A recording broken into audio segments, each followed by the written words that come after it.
there's no doubt a narrative's been building as we're getting closer to the end of the window. What's it, 3 weeks left? Just under 3 weeks left. That if you think about it, Newcastle's incompetence in the transfer market, their failure to bring in replacements, could in a roundabout perverse way work to their advantage with Isak, in that if they get to the end of the window, they've got no replacements in, they therefore feel they have to force the player to stay.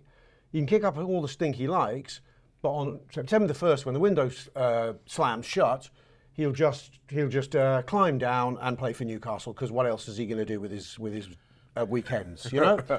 Well, that's been a building narrative that I think has suited Newcastle, and they've increasingly got firmer in their briefings to local journalists. Going, no, the player's not for sale. Always the caveat, unless we get two in and we get 150 million.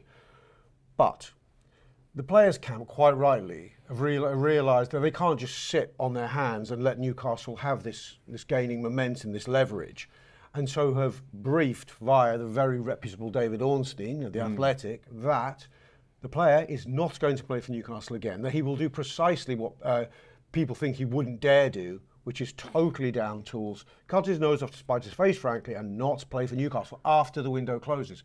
Other reports, can I mention briefly? By all means. Is it Mike Hardy, Mr. Hardy? Martin Hardy. Who? Martin Hardy. Martin Hardy, sorry, Martin. Martin Hardy at the Times has reported that Isak put his house up for sale the day after he was banned from the club barbecue. Must have been some good food at that barbecue. Yeah, he was fuming that he got no barbecue action. So he's so irked was he put the house up for sale. And apparently he's moved out of his Pontyland home. This is all very much like burn bridges, piss all over the ashes kind of situation. And no bridges left. I'm fascinated because we've seen so many times when players have wanted to leave, it's never quite got to this point. So this does feel like a rare step. There have been obviously echoes, some people said about Fernando Torres and other players who've kind of gone to extremes to get their way out. And all of them have eventually got their move. Some of them have had to wait a little bit longer than they want to, but the move has eventually happened to all of them, for all of them.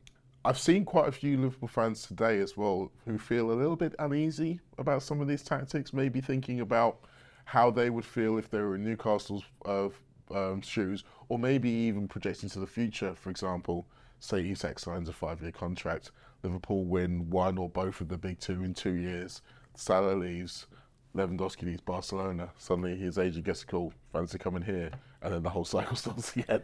But that's football, that's the nature of it. I mean, there's the inevitability that those that you love will kick you in the teeth. I mean, Florian Wirtz, greatest guy I've ever seen play for my football club. Wonderful, moral, upstanding human being. I know nothing about his personality, neither do you or anybody out there. He could do the absolute dirty on us in a few years. I'm afraid that is what happens. Players talk to clubs that behind the back of the club they are contracted to, and there'd be a moral issue to it if all players in clubs weren't doing it, as though this is a standalone situation. Yeah, that's true.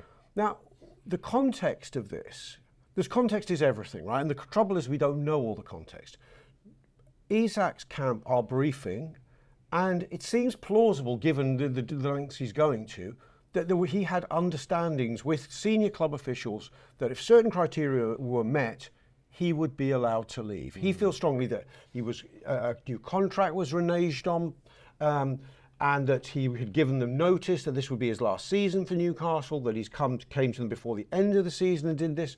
Now, you can go, yep, but there's a contract. Yep, but there's a contract. But it's not quite that straightforward. Players sign very long contracts these days because it often suits clubs with their PSR considerations to dilute the fee over a number of years. So it's not that simple. Most cases, the mantra from 99.9% of managers is, I don't want an unhappy player to play for me. Well, let's flip it the other way. He's signalled he's unhappy for some time now, right? And yet they're going, nah, still want you to play for us. So where's the morality begin and end? Is it fair to keep an unhappy player, or is it fair for a player to go, I'll do whatever it fucking takes to get out? I don't know. I don't think there's a hard and fast rule here. No, I agree. A lot of it depends. The interesting thing about what you were saying about the promises that have been reneged upon, Newcastle may well come back with the fact that, well, there was nothing in writing, and the people who promised it are no longer in the club. They may well do. So maybe grey areas. Yeah, very much grey areas. Which means no one's a total baddie and no one's a total goodie. Despite what the PR will tell you. And I think that's a really important thing to remember, right? Everybody everybody in this situation, from Liverpool to Isak to Newcastle to Isak's agents, they are all interested in their own interests. There is no wider, we are doing this for the good of football in any of this. We're all bad or we're all good. It's the way I would look at it. So the fascinating thing for me, though, is the idea that Newcastle, well, there's been a bluff called here. Yep. Newcastle assumed, as you said, that he would go back in if the move didn't happen. They might have even assumed that he would sign another deal with a release clause to kind of avoid this kind of saga happening again. He looks like he's saying, nah, I'm not going to do that. And the fascinating thing for me, though, is this is a World Cup year. And World Cup year is normally when players get really twitchy about not playing football. I looked into this. I did some research for you guys out there. The Sweden's World Cup group, they haven't actually started yet, because there's some groups of 5 that have already started and some groups of 4 that haven't started. Theirs hasn't started.